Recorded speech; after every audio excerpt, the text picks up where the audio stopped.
Bonjour amis potagistes, aujourd'hui on se retrouve pour une vidéo sur les arbres fruitiers car c'est la meilleure période si vous voulez planter des arbres fruitiers en pot ou en pleine terre car comme dit le dicton, à la Sainte-Catherine, tout bois prend racine. Bon visionnage.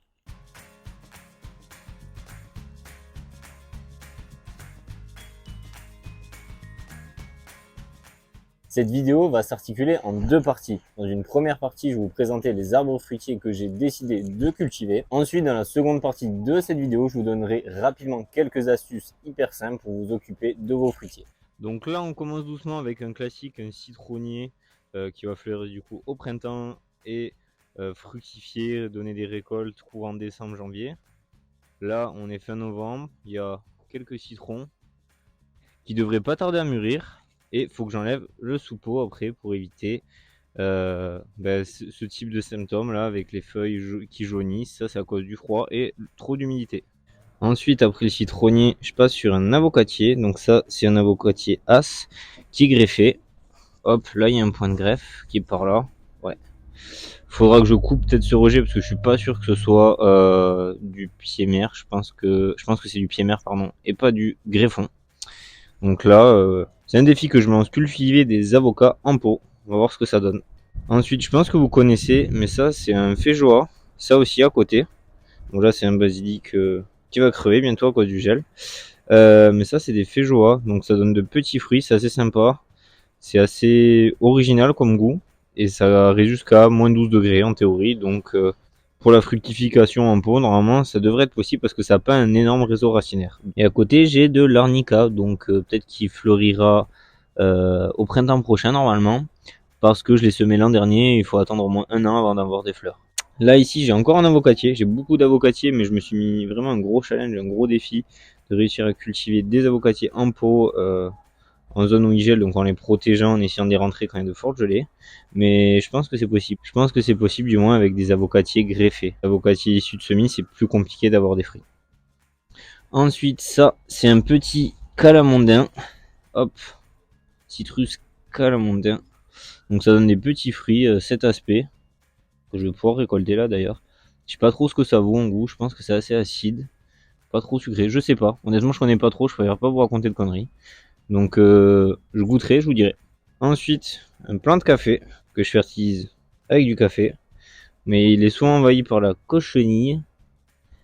Et j'ai eu beau le rempoter 2-3 fois, essayer de le laisser dehors même quand il gèle pour tuer la cochenille, mais rien n'y fait. J'ai pas trop envie de traiter. Mais il s'en sort plutôt pas mal, donc à voir s'il arrive à fleurir un moment et à fructifier. Ensuite, ça j'en suis pas peu fier, c'est mon avocat issu de semis, et lui il a 3 ans. Ah, je l'ai mis dans un pot, je crois qu'il fait 80 cm le pot. Et après, la plante fait ouais, quasiment 1,50 m. Et elle a que 3 ans. Et en plus, l'hiver dernier, elle a pris la gelée. Du coup, j'ai coupé à ras et c'est reparti. Donc ça, pour fructifier, bon, je suis pas convaincu, mais au pire, ça fera des fleurs pour permettre la pollinisation croisée avec d'autres plants d'avocat. Je m'égare pas trop sur la pollinisation des avocatiers. Peut-être j'en parlerai plus tard dans une prochaine vidéo. Si ça vous intéresse, n'hésitez pas à me le dire en commentaire. Ensuite, encore des agrumes. Donc ça, normalement, c'est un oranger chocolate navelina, un truc comme ça, la variété. Je l'ai plus en tête. Et c'est censé faire des oranges taille et forme classique, mais avec une couleur de chocolat au lait. Donc j'attends de voir quand ça va fructifier pour voir l'originalité de ce fruit. Ensuite, ça, c'est un jeune yuzu. Donc ça, assez robuste, assez rustique, ça va pas poser de soucis. Il faudrait que je fertilise au printemps pour que ça fleurisse bien ensuite et me donne des fruits. Après, là, j'ai encore un feijoa, mais ça doit être une autre variété. Marien, peut-être. Parce que pareil, les feijoas, faut une pollinisation croisée entre espèces pour avoir plus de rendement. Donc je crois que j'en ai 6 ou 7 feijoas en pot. Donc là, ça va faire 2 ans qu'ils sont en pot. Peut-être la 3e année, ils vont commencer à fleurir, donc peut-être à fructifier. Aussi, cette année au printemps, j'ai fait des semis de kiwi, kiwi jaune et kiwi vert. Juste pour tester, voir ce que ça donne. Bon là, ils ont un peu pris les fortes pluies. C'est pas qu'ils ont été mangés ou quoi, ça, c'est vraiment la pluie, ça a vraiment tabassé les feuilles. Et donc, bon, va falloir être patient pour que ça produise des fruits, mais bon, je suis assez confiant, mais il va falloir être patient, c'est tout. Ensuite, un autre avocatier. Celui-là, je pense que c'est un bacon. Donc ça, bacon aussi, ça résiste pas mal au frais et au froid. Ils en cultivent pas mal en Espagne, parce que ça résiste quand même aux basses températures plus que d'autres variétés. Le fruit est moins gras, se conserve mieux et c'est plus facile de le cultiver sous nos latitudes, du coup en France et même dans le sud. Et donc là, il faut que je vous montre mon plus gros avocat avec le point de grève juste ici. Donc c'est de l'avocat As. Donc quand ça va fructifier, ça me donnera des avocats As. Et là, il a 3-4 ans. Donc normalement, dès le printemps prochain, il devrait fleurir. Donc là, ici, il y a encore quelques trucs sympas à voir. Mais déjà, on va encore commencer par avoir des feijoas. Donc haute variété, je pense. Non, ça c'est la classique. Je crois qu'il y a feijoa classique. J'ai pris du variété mammouth, il me semble, et l'autre, je sais plus. Mais j'ai pris différentes variétés, encore une fois, pour avoir de la pollinisation croisée, avoir une meilleure fécondation des fleurs et donc avoir plus de fruits. Ça, c'est de l'argousier. Alors, c'est une plante super intéressante, je trouve. Ça résiste de moins 40 à plus 40. Et c'est l'une des rares plantes qui n'est pas de la famille des légumineuses, mais qui a quand même des nodosités et donc qui a la capacité de fixer l'azote atmosphérique et le restituer au sol. Et ça fournit des petites baies oranges. Je vais vous mettre une image qui sont super acides parce qu'il y a énormément de vitamine C dedans. Et dans les pays du nord de l'Europe, ils utilisent ça comme un substitut du citron. Tac, ensuite un autre arrousier. Bon, là c'est feuillage caduc, donc c'est normal qu'il commence à perdre les feuilles. Là, j'ai un figuier qui a déjà perdu ses feuilles. Mais figuier en pot, c'est tout à fait possible. Il n'y a pas de souci avec ça. Il faudrait juste avoir des gros contenants. Ensuite, ça c'est une bouture du gros citronnier que vous avez vu au tout début. Là, il végète un peu depuis un moment. Je pense qu'il faudrait que je le rempote dans un plus gros pot. Ensuite, un petit kiwi qui traîne. Je pense que c'est un kiwi jaune si je l'ai mis à part. Ensuite, là, bon ça c'est un chêne-liège. C'est pas un fruitier, mais je trouve ça vraiment joli. Bon, il va falloir que je sois très patient avec lui, mais je trouve ça sympa et on n'est pas obligé d'avoir que des plantes utiles ou comestibles chez soi. Derrière, il y a 3 petits avocats qui se cachent. Donc ça c'est un bacon, ça c'est variété je crois tropicale. Ils appellent ça comme ça. Une autre dénomination, mais je ne l'ai plus en tête. Et ça, c'est un As encore. Donc là, encore un argousier. J'ai plein d'argousiers et tous mes argousiers, ils sont issus de semis. Donc j'en ai semé plein pour être sûr d'avoir des mâles et des femelles pour avoir une pollinisation croisée et donc des fruits. Et surtout, c'est une plante qui demande très peu d'entretien. Je vais la tailler pour avoir des petits arbustes hauts pour éviter que ça fasse des trop grosses touffes, plein de ramifications en bas. Mais sinon, il y a très peu d'entretien. Ça a besoin de pas beaucoup d'eau. Et niveau fertilisation, pas énormément non plus, vu que déjà c'est autonome en azote. Donc c'est déjà très bien et très pratique, je trouve, comme plante. Là ensuite j'ai un peu craqué, j'ai acheté un gros citron caviar.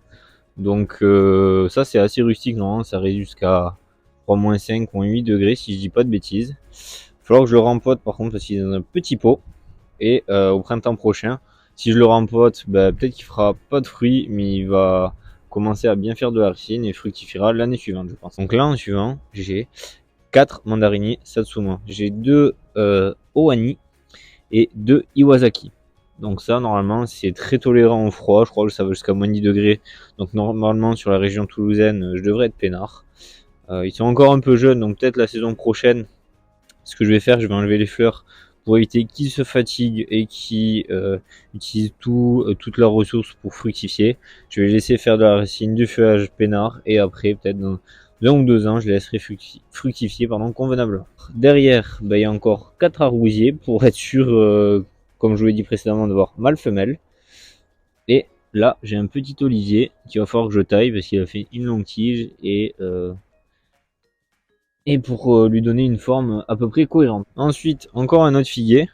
Lui, je vais peut-être m'amuser à le tailler en palissade pour essayer d'avoir quelque chose de bien vertical qui prenne pas trop de place. Mais je pense qu'il va falloir que je le rempote quand même parce que les figuiers, c'est un système racinaire assez fort.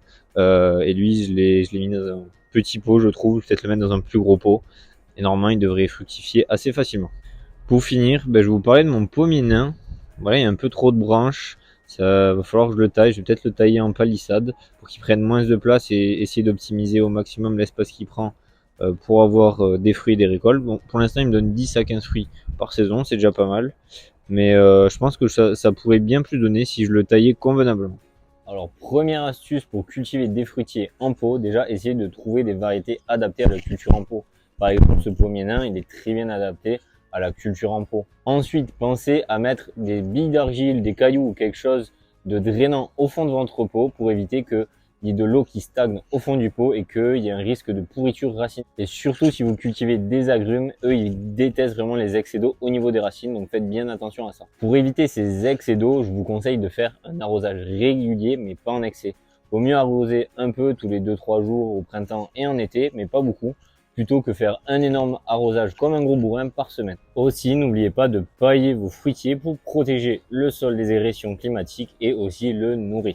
En début d'hiver, pensez à enlever les sous-pots ou les sous-coupes que vous avez mis sous les pots pour éviter que l'eau stagne ou ne gèle sous l'effet des températures négatives. Une bonne exposition est primordiale pour aider vos plantes à fructifier. Donc moi, je vous conseille une exposition plein sud pour avoir un maximum de lumière et donc de photosynthèse, sauf pour les petits fruits rouges tels que la myrtille, fraise, framboise ou autres, qui sont des plantes de sous-bois qui préféreront une position à la mi-ombre. Le choix du contenant est aussi super important. Moi, ce que je fais quand il faut rempoter une plante, je la rempote directement dans un contenant qui fait 3, 4 à 5 fois la taille du contenant dans lequel elle était. Parce que en faisant comme ça, déjà, vous limitez du temps de travail. Ça vous évite de rempoter tous les 2 à 3 ans. Moi, je rempote tous les 5 à 6 ans et encore hors taxe. Et surtout, ça évite à la plante d'être stressée. Là, si vous la mettez dans un grand contenant, elle va faire de la racine petit à petit, plutôt que si vous la mettez dans un contenant un peu plus gros, elle va faire de la racine jusqu'à qu'elle aille au fond. Puis après, basta, elle va stopper le cycle racinaire, elle va faire de la végétation. Alors que là, si vous laissez la place et le temps à la plante, elle va se développer à son rythme. Donc, en faisant comme ça, vous avez moins de chances de stresser vos plantes. Dernière astuce, et qui pour moi est la plus importante et la plus efficace si vous voulez avoir des rendements des récoltes, c'est de bien fertiliser vos fruitiers. Moi, ce que j'utilise, c'est un engrais osmocote. Donc, c'est un engrais, c'est des petites billes de couleurs différentes qui vont avoir une diffusion lente, qui vont libérer les nutriments qu'à partir de 20 degrés. Donc, ça veut dire que l'été et au printemps, ça va se libérer. L'engrais va être disponible pour les plantes, mais en automne et en hiver, l'engrais va rester sous sa forme solide et ne pas être disponible pour les plantes. Oui, c'est un engrais chimique, mais ça ne veut pas dire que je suis un grand fan de la chimie. C'est juste que c'est hyper pratique et le plus simple à utiliser pour des fruitiers en pot. Et ça ne veut pas dire que j'utilise pas aussi d'autres engrais organiques, type du morre de café, des pots de banane fermentés ou même du purin. Mais j'en utilise pas non plus énormément de ce type d'engrais. C'est plus pour enrichir le sol et ponctuellement. Parce que ces engrais ont quand même une forte teneur en azote et qu'il ne faut pas trop donner d'azote à vos fruitiers si vous voulez qu'ils fructifient. Trop d'azote, ça va favoriser la pousse des racines et de la partie aérienne de la plante. Mais trop d'azote va empêcher les fruitiers de bien fleurir et donc de fructifier. Voilà, c'est tout pour moi pour cette vidéo. J'espère qu'elle vous aura plu. Si c'est le cas, n'hésitez pas à laisser un like et à vous abonner à ma chaîne. Et je vous dis à bientôt pour une prochaine vidéo. Salut!